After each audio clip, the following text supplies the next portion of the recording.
Sebuah aksi koboi jalanan di Bandung Barat viral di media sosial. Pelakunya bukan orang biasa, melainkan Hartono Sukwanto, seorang pengusaha ternama dan kolektor ikan koi yang dikenal luas di kalangan hobiis. Dalam video berdurasi 1 menit yang beredar, Hartono terlihat menggedor-gedor pintu mobil sambil menenteng senjata api. Dia juga mengacungkan jari tengah dan berusaha membuka pintu kendaraan yang ditumpangi beberapa wanita. Tak hanya itu, pria bertubuh gempal itu juga memukuli mobil.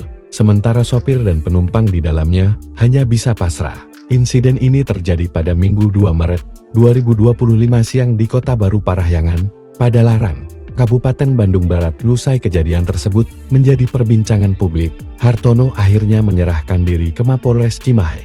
Betul, pelaku tadi sudah ada itikat baik datang ke Polres Cimahi dan sudah kita amankan, ujar Kapolres Cimahi, AKBP Tri Suhartanto, Senin 3 Maret 2025.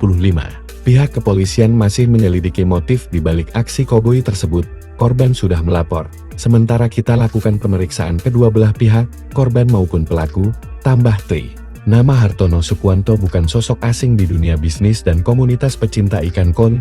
Ia dikenal sebagai pengusaha asal Bandung yang berperan besar dalam perkembangan koi di Indonesia.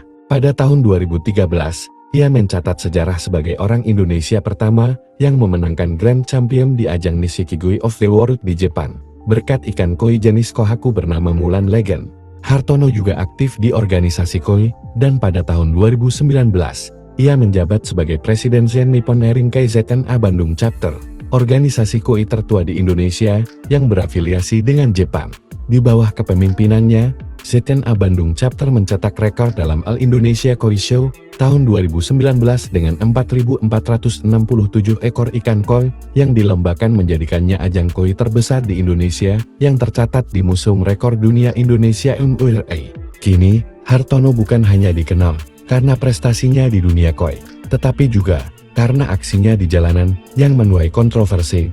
Polisi masih mendalami kasus ini, sementara publik menunggu bagaimana akhir dari kisah sang pengusaha yang kini terseret masalah hukum.